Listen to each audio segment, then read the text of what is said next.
Welcome, everybody, to another episode of Life Chronicles and Deep Dives podcast. I'm here with Coach Cornelia, and she is Still in Denmark.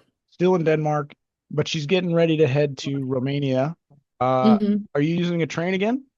Yeah, it's Mhm. gonna be a very long trip. Oh. And then obviously we talked about trains in our previous episode and how cool it would be to travel across Europe in trains. Yeah. Please don't forget to like the video, subscribe to the channel, and then check out the links in the description box below for our websites. If you viewers have any topics that you'd like to discuss or like us to discuss, please also leave those in the comment section below. Today, we're going to talk about two things. The first thing is going to be what makes a person wise. Like we always hear stories about the wise man or the wise old lady, but how did they get there? And then the next topic after that, we'll talk about like a digital ID. So I saw that Britain is trying to roll out digital ID. I see other countries looking to kind of roll this out at the same time. Me and Cornelia don't necessarily agree on this one, so that'll be interesting to see what the differences are there. But first, let's go to what makes a person wise. Cornelia, what do you think? How does a person get to be wise? Um, I've been thinking about this, and I think some people are just born like that. You know, that I mean, or born, or they grew up in a family that were like, for example, I know some people who were born in a family of farmers, and they have this authentic wiseness, this normal view over life. And when you think when I'm hearing them talking, it's for me it's like, wow, this is so simple yet so wise. Why didn't I think about it? You know, Hmm. because they have this. My grandma was like this. The one I told you about, she loved to garden and to stay outside and take care of the animals and so on. She had Hmm. this wiseness. She was born in this kind of family of farmers. They had a lot to do with the nature and with the normal course of life. And then there's the other ones, of course, that are becoming wise by reading, educating themselves. But I feel that it's also something you have to be born with. You have to have something there. Otherwise, no matter how much you learn or educate yourself or read, you won't become wise. Hmm. So I think you're right. Part of that is the education, right? You have to like build that education. You have to build the knowledge base. You also have to be susceptible to learning. When you are open to like new ideas and new experiences, you can have those and then learn from them and then get that. So that brings me to what I think is how people become wise. And it's by making mistakes and bad decisions and learning Mm, from it, that's right? true. Yeah. Yeah. Because if we take somebody that's like been like a saint or they've been good their entire life, they may have ways to be good, but they don't really have like a wise mindset because they didn't learn from mistakes because they only made, for the most part, correct choices because nobody is free of making 100% perfect choices all the time or correct choices all the time.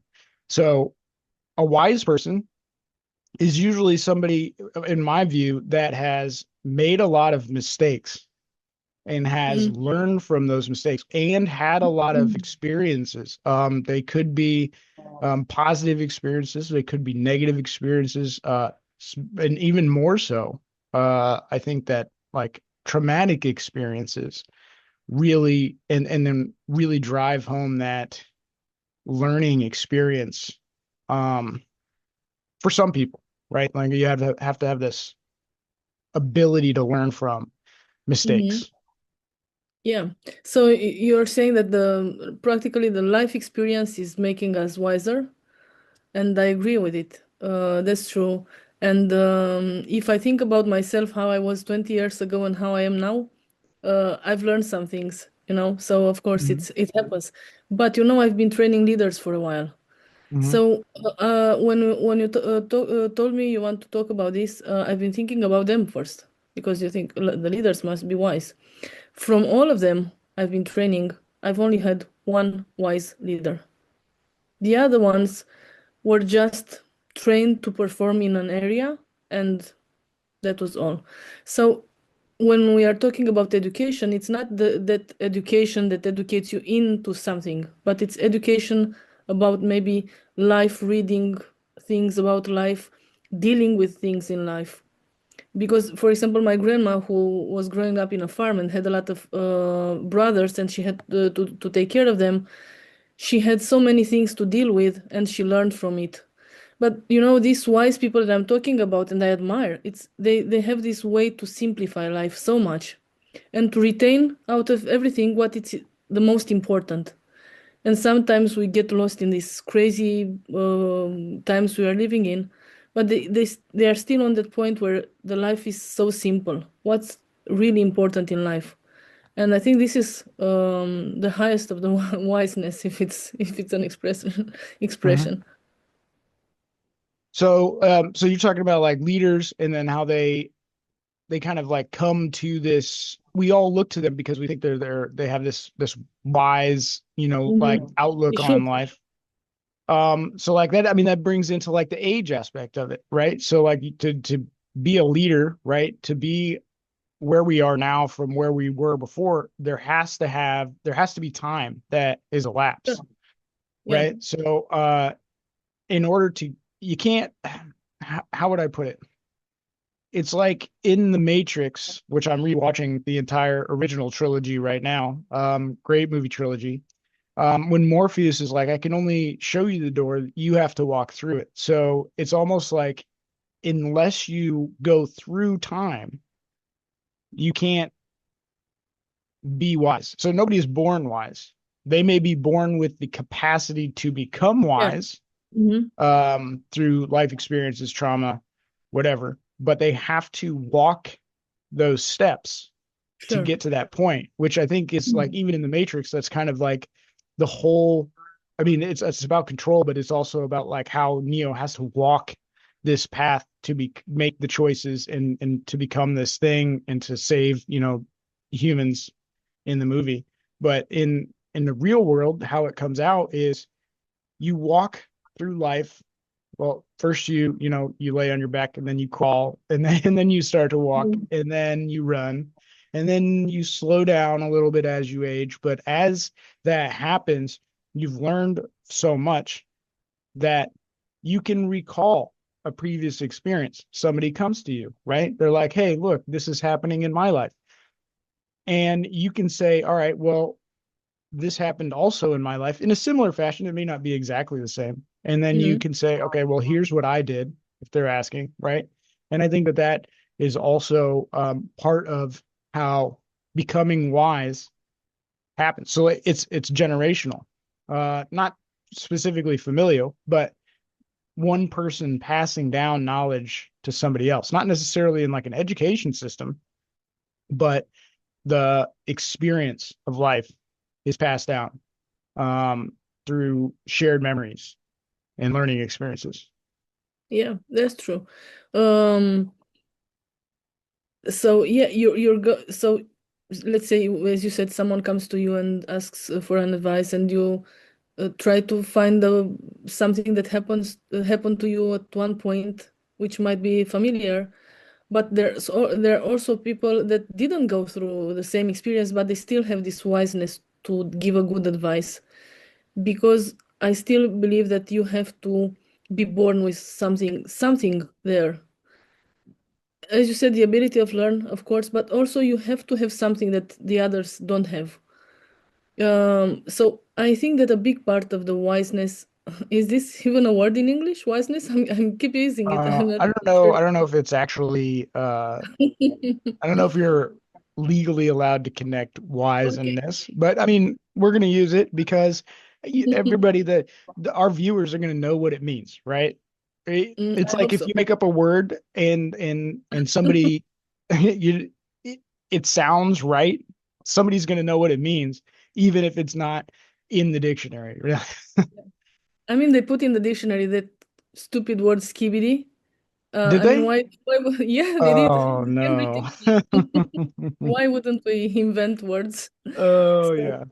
yeah, I was saying that you have to, I think you have to have something from birth. Uh, I know many people who are old enough and have enough experience and they're not wise. Many, many people I know. Yeah, Mm. so that's how I feel about it. Yeah. Okay, so let me see if I can pinpoint this. Let's see if we can break it down just a little bit more. You're saying that somebody has to be born with something. I'm saying that that has to be the capacity to learn, right? But Sure, I, yeah. That's cool. but maybe let's think about it this way. In order to be wise, somebody has to have the capacity to not just learn, but self-reflect and then Mhm. be able to express that outward, right? Yeah.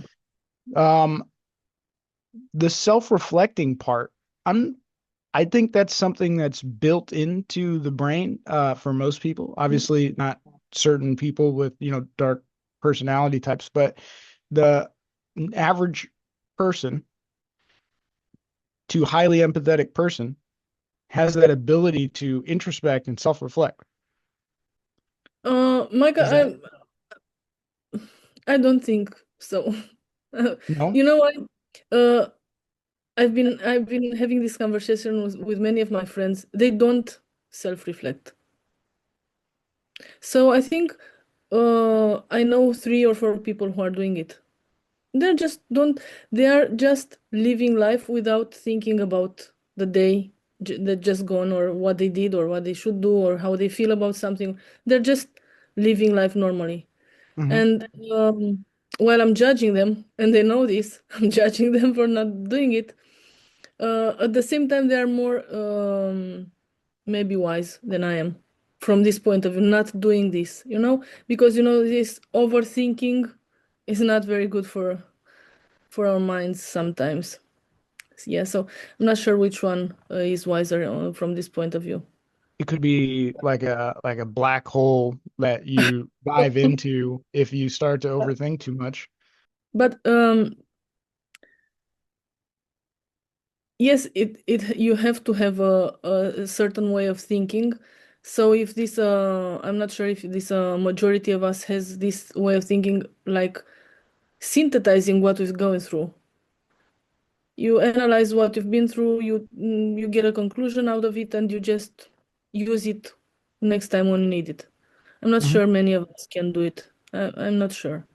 Well, I To mean, we've be. mentioned in previous episodes where I've talked about like the narcissism of society, the distractibility, right? And then what you're describing is people just going through life, um, Mhm. where ignorance is bliss, where they're just kind of like unaware. Yeah. They haven't activated parts of their brain. They're not really introspecting. They're not, they're learning, but it's not in the same depth that somebody that we would consider to be wise has dived into, but Yeah. they can offer a different kind of advice, right? So like somebody that doesn't really spend a lot of time self-reflecting, right? Doesn't really spend a lot of time deep diving into their own brain or experiences. They may have advice that is valuable to people that do that, which is, Yeah. hey, maybe just like you said, don't do that so much because it can become unhealthy. Mm-hmm. And then, Yeah. Yeah. So again, we go to the balance. I'm always mhm, talking about being balanced. I think mhm, it's important to learn. Maybe I'm wiser in something and they're wiser in something else. But also there is one person that I don't think it's wise for themselves, but for the others, like Jordan Peterson or psychologists who are having so much information. They've been reading so much, they know so many things, they know how the mind works and everything. You go to them, you get a good advice, but they cannot put that advice into their lives. You know what mhm, I mean? mhm. Yeah, so they are very wise, but when it comes to helping the others, most of the time they cannot help themselves. unfortunately. Mm.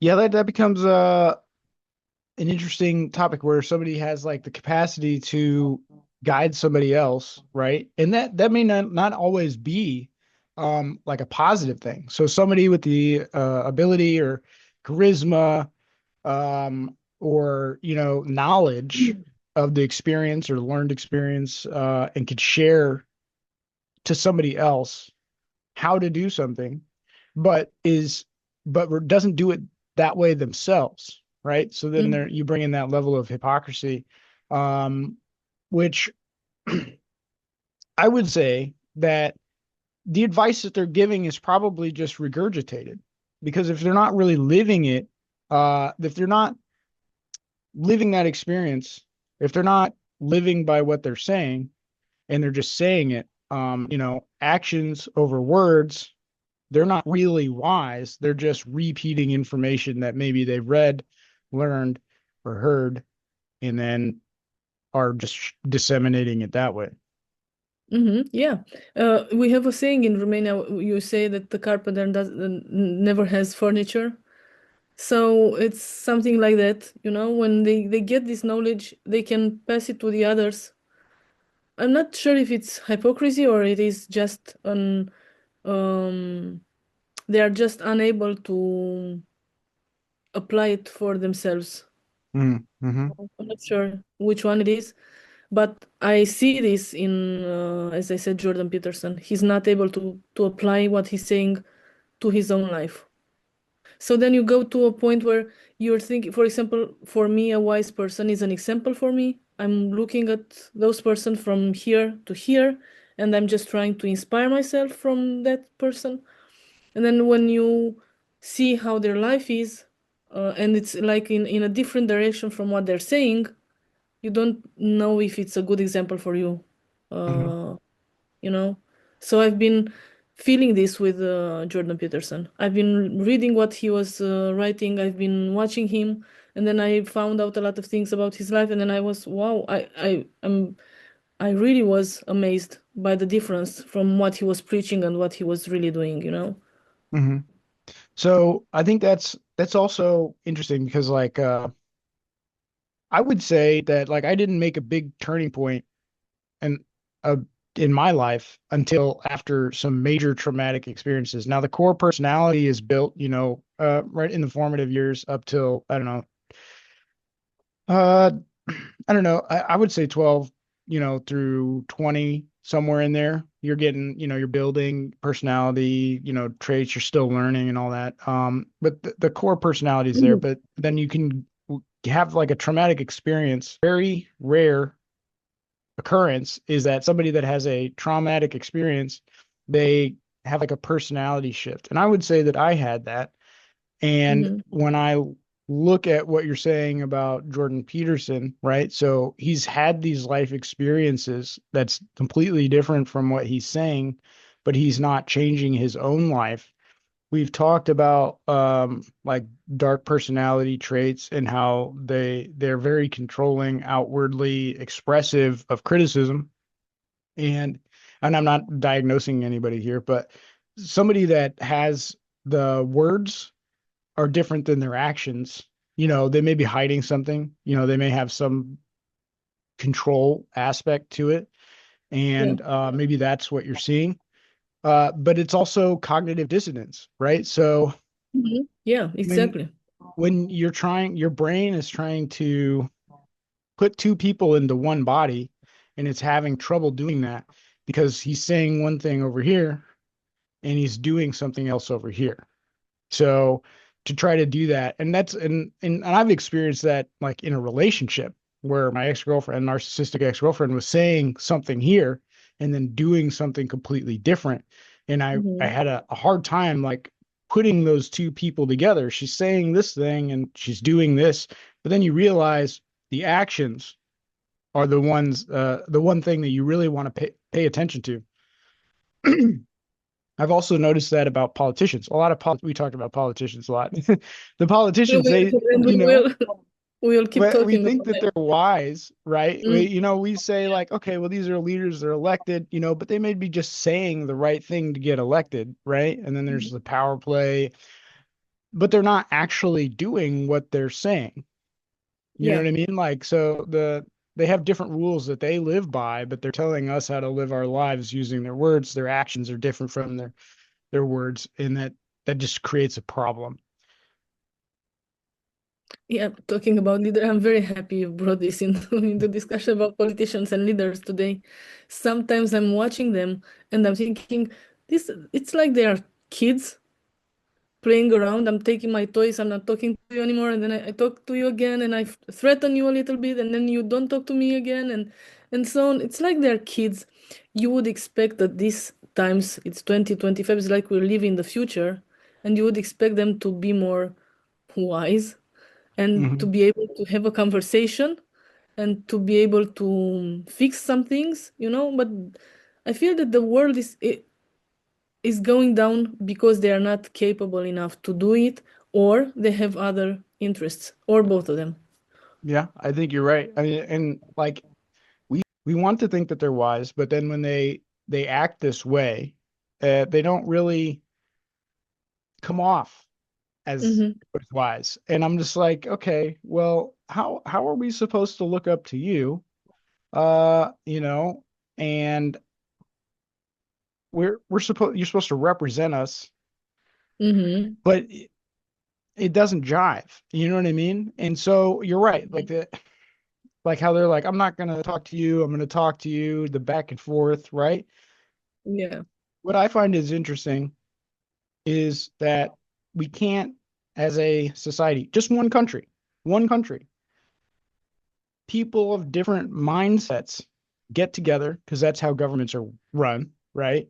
At least Yeah. in most places. I think it's an illusion, first of all, but the they get together, but they are not working. They're working towards opposite goals almost. It's like we're not Hmm. working towards one goal anymore. No. Um, and we're getting we're getting a little bit off being wise, I guess. But I mean, maybe I'm just reflecting back. When I was a kid, we were taught to work together, as a team, even in like school, on school projects, in class, on the playground. I was taught teamwork in the Navy. We're all supposed to be working for one goal, but when I look at the leaders, they're not actually that wise. They're just kind of there, I mean, it's hard to put a finger on it. I think government in itself is like a control scheme. It's supposed to be by the people for the people, at least in the United States. But it seems like the the governments are more controlling the people than the people are controlling the governments now. I think that's also something. So we're going to swing it all the way back around. That makes somebody a wise is that they don't really function in self-serving. Maybe they did at one time, right? Because they made a lot of mistakes. They may have done some really bad things, suffered the consequences of those things, learned from them, but now they see human beings as like a whole. We're trying to bring people together. We're trying to connect. We're trying to make those personal connections. We're trying to help other people, build Hmm. people up together rather than divide, conquer, dominate. That's Yeah. just a thought. Yeah, I agree with it. But you reminded me of one of the qualities of being wise.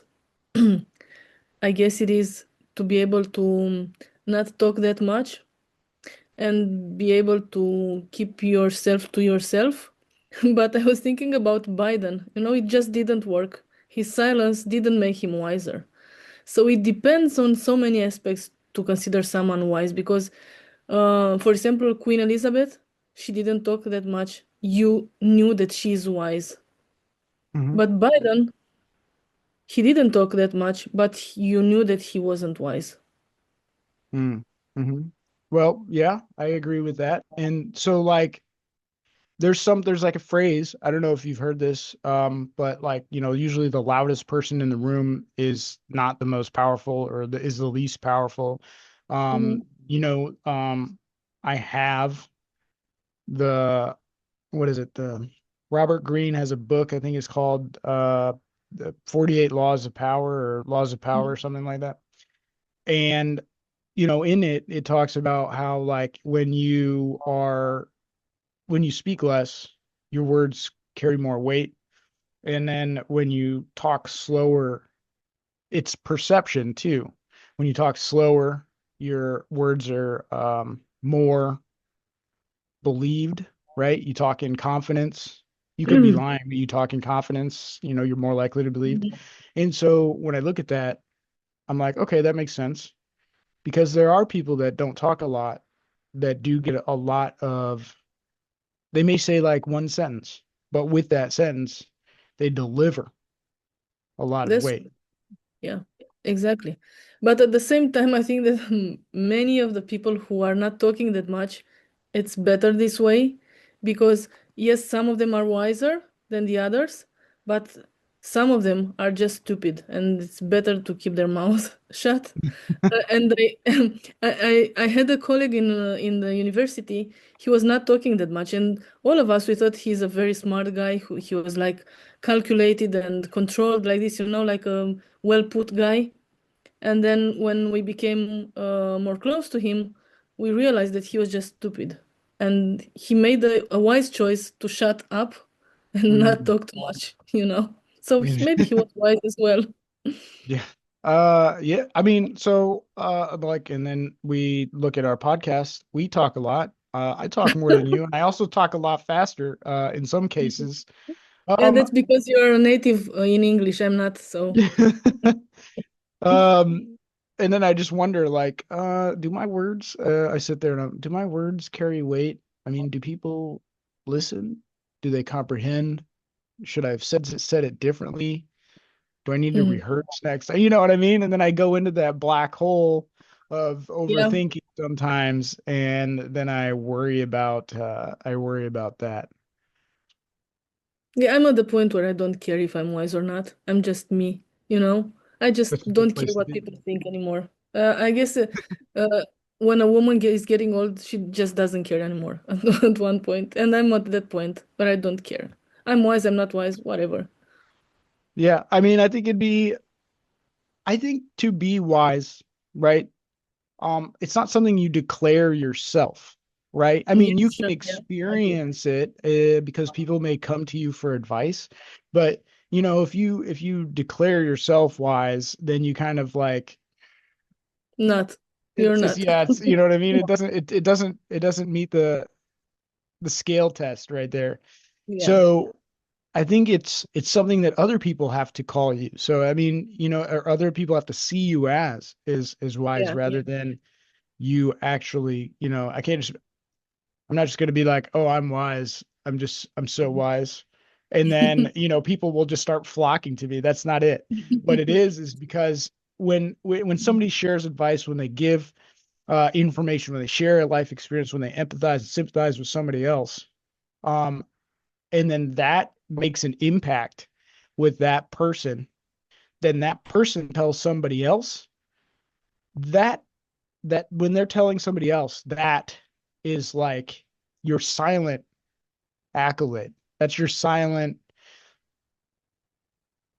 I don't even want to call it like award. It's more like they're they're celebrating you because they're sharing how you help them to somebody else, even if they don't tell you.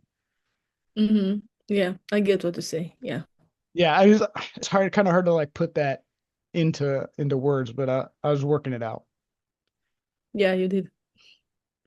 Let's get to our next topic, which Absolutely. is the first one when we don't share the same opinion at all. Let's see if we can convince each other, which I'm not gonna try to convince you of anything. I Mhm. promise this.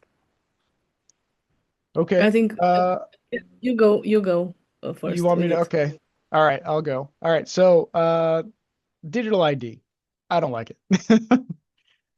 Yeah. So we already have, like, in the United States, you got a passport, you got a driver's license, you've got, many different forms of ID.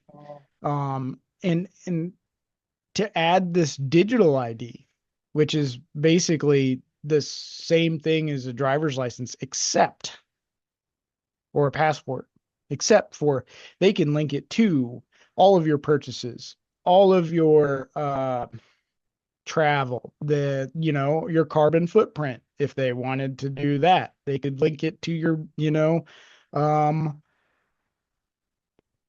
let's say they wanted to spool up COVID again, and they wanted to do the vaccine travel cards like they were trying to do here, the vaccine passport or whatever. You got to Yeah. have your papers to travel. And then they just could tie it to so many things. It's easily corruptible. It's easily controllable. If your carbon footprint isn't good, you don't get to buy gas. If you bought too much beef, you can't buy gas this year or, this week or whatever. So when we look at that, and they're saying that it's supposed to stop migration. Well, Britain, if the Keir Starmer came out and said he wanted this digital ID and it's going to be mandatory, that's how he said it, mandatory. I think it's how the British pronounce it, just kind of like missile. Um, they he said it's going to be mandatory to work Yeah. because, but I think they already have like an e-visa, which is also mandatory to work in Britain. Hmm. They do, yeah. So it's supposed to stop migration. An ID card that's on a computer isn't going to stop all the boats that are coming up. It's also not going to stop the government who is facilitating the migration or the NGOs. They're just Hmm. not going to work, which they already, for the most part, from my understanding, they don't work. They come over, and then they get on public benefits. They don't pay taxes. You know who does pay for it? The British citizens, the Sure. hardworking ones, the law-abiding ones, and then that. But what's going to happen if you want to go on vacation, but you don't have a high enough social credit score, which is generally what will come next, and then you can't travel. There's Yeah. so many aspects to it that just irritate me. I'm just I'm all over the place on it. We've talked I about mean, it before. yeah, I agree with everything you said, but they're already doing it. So another one form of control, I don't care about it. Uh, I was naive to think that maybe they could stop migration. I agree with you on this one. They won't, of course. Um, but in the rest, they are already controlling us in so many ways. I don't care if they put in some new form of control. Um, and you know what, Micah? You know why these things are happening? It's because we are not reactioning to it. So we just sit like sheeps and we are waiting for them to control us. They did the COVID thing, we accepted it. We didn't have a choice. Yes, we have. We always have a choice, Well, you they tell know? you we're civilized and nobody wants to rise up Yeah, we don't want to rise per up se. because we are not thinking by ourselves anymore. We're just okay, if the whole press is saying that it's not good for us, then we should listen to it. If the whole press and the leaders are saying that we should do this, we should all do this. We're not thinking by ourselves anymore. So when we had COVID in Europe, at least in Denmark, we had these traveling papers which were showing that you had a vaccine. The same with going to school, the same with going to work. If you didn't have it, you had a choice to make a test every single day. So you weren't forced into it, but it was harder for you to go to work, for example, to get those tests every single day, you know? Hmm. But we had the third choice, which was not to comply. But we did. And I'm so sorry for it, but we did. So if this digital ID is going to come on the market, it's going to be because we accept it. Any form of control, I don't care which one it is. I don't care about this digital ID. They will control us anyway. If this is what they want to do, they will do it anyway. They're going to find something else. They're going to have a contract with Facebook, with Instagram, I don't know, TikTok, whatever. And they're going to control us anyway. They are controlling us already. Hmm. So This one, the digital ID, I think it's just like they're just spending some more money for something that it's already on the market, like controlling population. Yes, they Okay. maybe if they are if they really want to, I mean, if they want to make the control stronger, they can use this digital ID, Mhm. as you said. Yeah, I mean, they can definitely, once they have it and it's linked into, your medical, it's linked into your bank account, it's linked into, you know, um, anything, you know, once they But have that in one spot, it's not just about having it all over. They control these in different places. What they're trying to do is centralize it to one specific location. And I think what's going to happen is it's going to be easily corruptible. And what's going to happen is kind of like Canada did. During the COVID, they had that tractor trailer, march on, I don't know where they were going, but they had all these semi trucks and they were yeah, mhm, blockading and running all yeah, over the place. Well, Canada shut down their bank account. yeah. And then in America, they debanked conservatives. Um, and when I look at central control like that, if like let's say if I didn't have the vaccine passport, they could lock out my bank account. And then Mm-hmm. I can't buy food or I can't buy gas or, they could limit me to buying only at gas stations and at grocery stores. I can't go out and have fun. I couldn't buy a plane ticket.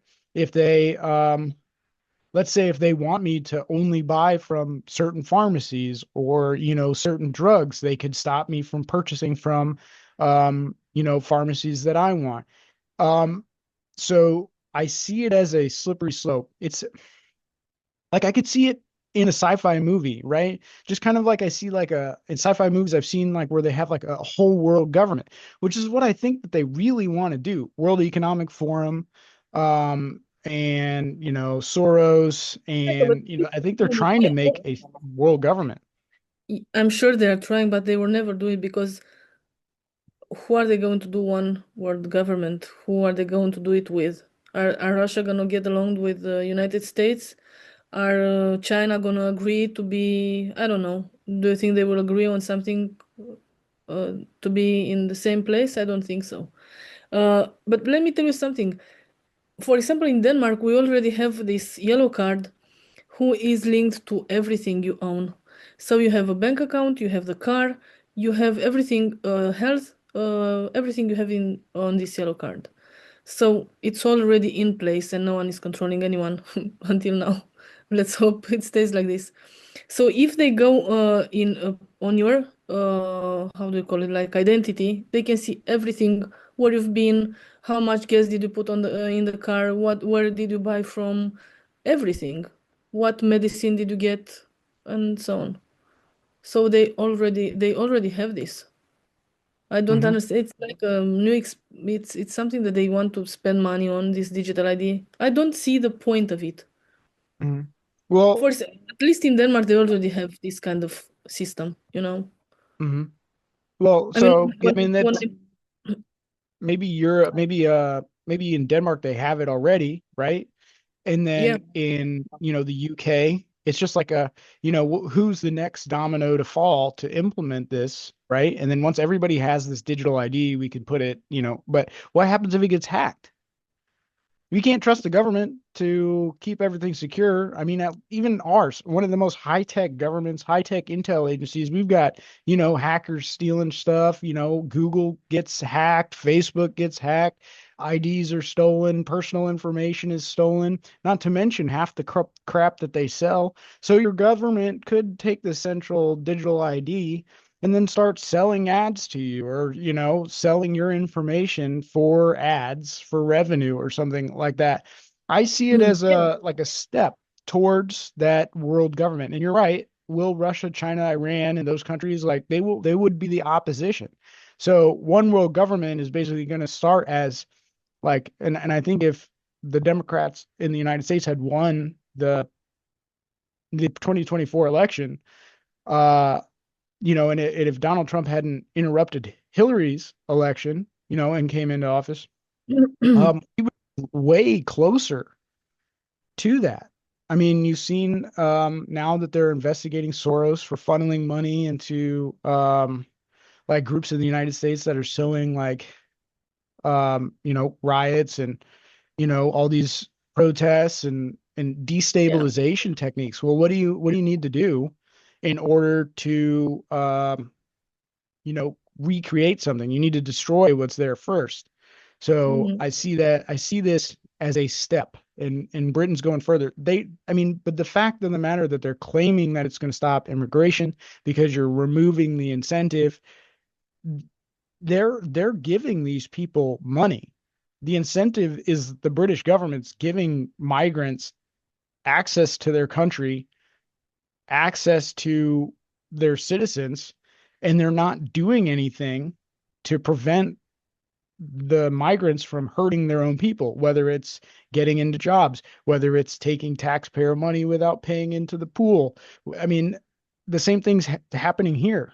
Um, we're coming up on the end of like a fiscal year, financial year, Yeah. and the Democrats want to shut down the government for money for illegals. These are people that aren't in the country legally, and they should not get access to the benefits that I pay into. Same thing with the Brits. They should, Mhm. the Brits' money, the taxes that they are collecting from those people should go back to those people, for those people, not for the migrants that our governments. Look, Britain moved people into their country. NGOs were getting funded through USAID, moving people into countries. Yeah. And the Democrats were doing it for the last 4 years. Massive spike in illegal migration. They weren't stopping people, they were just letting them in. Why? Putting them on benefits. Why? To vote, probably. Well, there's Most that, but probably. then we could also destabilize if we don't prosecute these people for crimes. We can destabilize because we will only prosecute people that fight back against those people. And then what? You're looking more and more towards like what I would call like a global commie government. Yeah. I think it depends on us, how we vote. If the vote is considered safe, still considered safe and real, and to oppose when something like this happens. Um, there's been so many things that happened in the last years and we didn't oppose with anything. I mean, maybe have you seen that Google said that the Biden administration forced them into not putting in the news the ones that were against COVID. Mm-hmm. So they said, so that's where everything starts from. Like Google didn't have the power to say no. To the government. Facebook, what? No, yeah, Google, Facebook, Yeah, they Facebook. were Yeah, all being any. told to censor people by the government, which is not how it's supposed to work. Yeah, exactly. And they said yes, they didn't say no. Hmm. We are still using those. I'm using it, you're using, everyone is still using Google, we are still using Facebook and so on. So we shouldn't, like in an ideal world, we should make amends, we should um, show that we disagree with these kind of things, but we are not doing it because we are sheeps. These days we are sheeps. We are just, and I feel that no matter what we're doing, nothing is gonna change. Hmm. They're gonna get to the point where they want. And talking about you're talking about Soros. So then I was hoping he's old and he's gonna die, and then I found out he's got a son, and he's worse than the father. And then the son is pretty old as well. Maybe he's gonna die soon.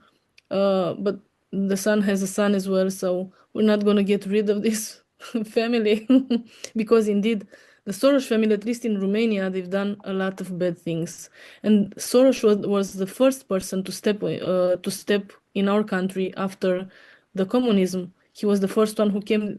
I don't think the bodies were cold; they were still warm, and he was on the streets trying to see how he can control this country, you know. And he Hmm. did. He's still doing it sometimes. Yeah. I mean, that's crazy. And then so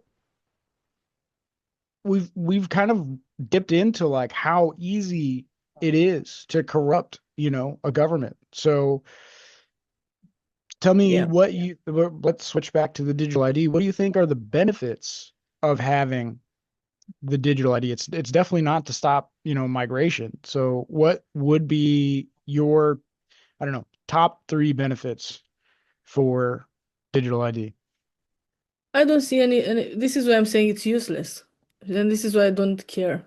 So it's useless. It's something useless. It doesn't have any benefits. And for the moment, until we find out that they want to control us more, they don't have any benefits for them in regarding this control either. So it's something that it's useless. Just more money spent.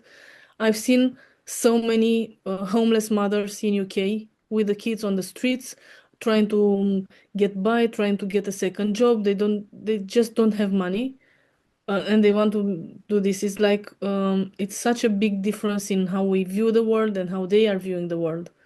Our only chance is to vote, not comply. I don't see any use of this digital ID. If it's gonna be like you're saying, it's gonna be 50-50. The fault is gonna be 50-50 with us, shared with us, because we Mhm. don't say, I mean, we just stay with saying we're not doing anything to stop them. And this is, I think this is something that we forgot to be, like to be activists for real, Mhm. to go out and gather people and say what we feel. And they learn how to ignore the people who are doing it or to punish them, as you said about Canada. It happened in Germany as well, in here. So when they went out on the streets, the press didn't talk about it. So we only found out in on different channels.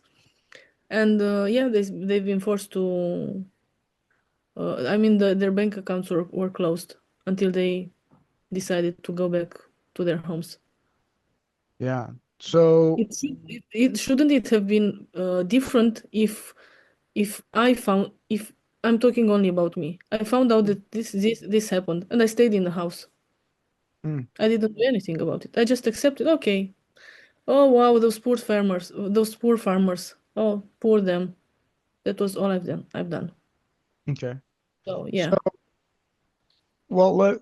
okay. So you don't care if they implement the digital ID. I'm absolutely against it in terms of what I predict will happen because I know human nature, and we've seen it, right? So when we incentivize, I think we just talked about this. If you incentivize bad behavior, you've got 70% of the population that 8 out of 10 times, and you say probably more, would make the choice to be corrupt.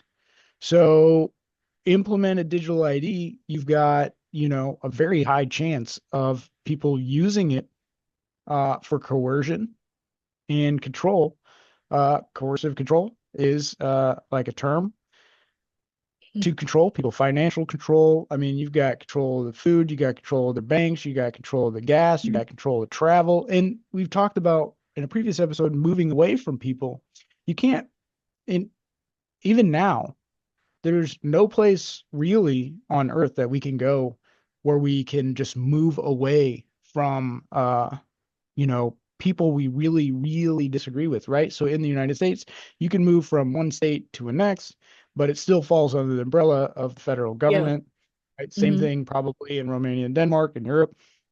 You can't go someplace, you can't move away, but you're still controlled by, like the laws. And I'm not saying we should like revolt against our governments, but we are so docile. And I think it comes from I think we talked about this too, like how testosterone levels in males have dropped. And I think it's also in like the food-like substances, the chemicals, but also convenience.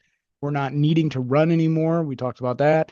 Yeah. We don't need, as much. We don't need to fight for survival anymore. We don't need to go hunt for food with our bare hands and teeth. So you see this drop in testosterone, but then you also see like the de-evolution of society. We've talked about that. We've talked about like the trans argument. Um, and so when I look at that, easily corruptible, right? Easily changed. The testosterone levels dropped, which means that we are not standing up for ourselves as much because we don't really see a way to do it. We're told that it's through, at least in the United States, that it's through the court system, through words, through legislation. But when there's so much more control above you, how can you, without having, hundreds of thousands of dollars for legal fees or whatever, to bring it? You know what I mean? The average Yeah. American cannot bring Mm. most redresses they have to the government. And when they did, right? So in the last administration, when they were bringing it to school board meetings, when they were, worried about COVID, and they were talking about it on platforms, they were getting debanked, they were getting censored, they were getting permabanned, they were getting, flagged by, all of these agencies, either from the government to the agencies, or the agencies were flagging them and just getting them before the government could get to them. And so central digital ID will be corrupted. There's no doubt. Because if you look at our government, what it was supposed to be based off of the Constitution, it's not that anymore. They say it is, but it's not. You've got laws on laws on laws. You haven't erased old laws. You've got way more and more control. It's almost like our governments are trying to, same thing. British is trying to implement this Mm. digital ID. They're trying to create regulations to control the population. What they're saying is for safety. And then, in some people's mind, that may be what they're actually trying to do. They're trying to make things more convenient. They're trying to make things more safe. They're trying to do this. But what happens is it's under the guise of safety, under the umbrella of safety, that most corruption takes place. Yeah, it's very dystopic. And yeah, I don't necessarily, I'm not able to imagine such a future. But if it happens, I repeat myself, it's gonna be because we don't have reactions. You said we should, or we don't say that people should revolt. Okay, let's say we shouldn't say it, but we should revolt. You know what I mean? Sometimes you have to fight for what you care about. If you care about your freedom, fight for it. I don't Hmm. really care about my freedom so much in the matters of. I mean, I would care if they don't allow me to travel or to do whatever I want in my like my square. You know, I'm not trying to change the world. I'm just leave me alone in my square. As long as Yeah. you're leaving me alone in my square, just it's fine for me. But as long as you're trying to, like you said about the carbon print, what's this? I mean, why would they check our carbon prints, calculate it or whatever? Do you realize how much money this costs to have a system who is gathering all the data about you and just say this is your carbon print, and then you punish me for it if it's too big or too small or whatever? This is a dystopian future I don't want to think about. It's like we're gonna be crazy. And just like you said in those sci-fi movies where the people are becoming slaves and there are elites that are running everything. I don't want to think about us allowing this to happen. Hmm. Hmm. And But we and will. so So the hard if part is this is how to what they figure out want, how to fight back. yeah. If I was trying to say that if this is what they want to do with this digital ID, it's gonna happen like you said. If this is what they want to do, because we won't react, because we're gonna be afraid for our families.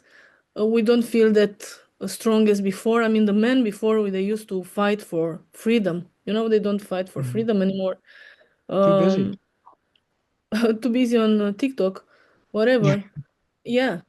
So we don't we think about you we became like you said earlier in the other topic, we are not together on the same goal anymore. Everyone is for themselves, my family, and that's all I care about, you know? Hmm. We're The not hard part is united figuring out anymore. how to fight back against that Yeah. overreaching control if it's already in place, because you can stand up. And it's just like if and typically what you'll see in a narcissistic relationship is a person that is pointing, like they're breaking down, they seem mentally unstable, they're crying, they're proclaiming abuse, they're saying somebody's abusing, and nobody's believing them. You would see all these people looking at the whoever's standing up as the problem. And the flip could be said, because I'm not advocating for this, but like Antifa, it creates a lot of problems. right? So we Mhm. look at them Yeah. as bad. They see themselves as freedom fighters. So I mean, it's hard to find, and that's what I'm saying. It's like we're all not working towards the same goal Yeah, as a species I anymore. We're agree. kind of, I mean, maybe we never did. Maybe we were destined to be corrupt, and I think that's why I don't really look to religion for that, but like I have a moral compass, and I look towards the better parts of humanity um, in an effort to have hope that if things get bad enough and the control starts to clamp down, that we won't be like those dystopian movies that I see, where there's the elites or the government that's in control or something like that. I think what's the movie? V for Vendetta is based in the UK. Um, I think that's a great movie. I'm not advocating for that kind of action, but what I'm saying is that and I've talked about this to somebody else, uh, when you have a reaction or a uprising, or maybe it's a small pocket that starts speaking up, what you're seeing is a reaction to control in some way, what they perceive as control in some way. So a rise up against control, you know, it it would happen if the control got too great. Yeah. Um, this rise up for control, it should be made on the same ideas and morals about life. And while we were talking about it, I was thinking how different things were before. And even though we didn't have these communication tools that we have today, we were more united back then. I don't know how. I don't know why. I mean, at least in Romania, people were coming together for a goal. Even Mhm. when the communists came, the people of Romania wanted the communists because they thought it's a great thing, and they fought for it. And then when they realized that it's not like that, again, they fought for stopping it, you know? Mhm. Mhm. So we didn't have these communication tools, but if you saw three, four people in the street, everyone would go and fight for the same goal. These days, we're not doing it anymore, not even with a vote. And think about how many people do you know that go to vote informed. Mhm. Everyone was talking about like transgender and this ideology and this and that. What about the program, the real programs that they are presenting to us? They're not even doing it anymore because they're just selling these superficial topics. We get to have fights over it, and they're doing what they want, you know? Exactly. Yeah. Yeah. So, I mean, either way, it looks like digital ID is going to be here to stay. It looks like Yeah, it's going to I think spread. so. And so I think that's unfortunate, but we'll see how that plays out. Yeah, I'm just looking forward to see if it's as you said, and I'm gonna try to prepare for it. I don't know how, but I'm gonna try to prepare for it, even though I don't believe it. So We'll see. we have to be ready for everything and anything these days. Yeah, for sure. Well, everybody, thank you for joining us on another episode of Life Chronicles and Deep Dives podcast. I hope you enjoyed this episode. Again, please don't forget to like the video, subscribe to the channel, and then check out our links in the description box below for our website. Don't forget to leave us any comments, questions, concerns in the comment section. Also, I got a new studio set up here. Last note. And so I'm in my yoga studio. I have like a hot yoga. It's a spare bedroom. I turned it into my wife turned it into a hot yoga studio. But then she's like, "Oh, why don't we move your desk in here?" And then, it's got this ring light, and, I got the camera now and the mic. And so I'm hoping that this setup will be a little bit better, as we are always trying to deliver better quality. I'm hoping this video will also deliver better quality, because before we were using the free version of this program. Now I've paid for it, and I'm hoping that it will pay off because it allows for HD recording. So Cornelia doesn't have to do so much work in post. Mm-hmm. Yeah, it looks great, your new studio. I love it. Well, thank you. And thank you to all our viewers, and we'll see you next time. Bye.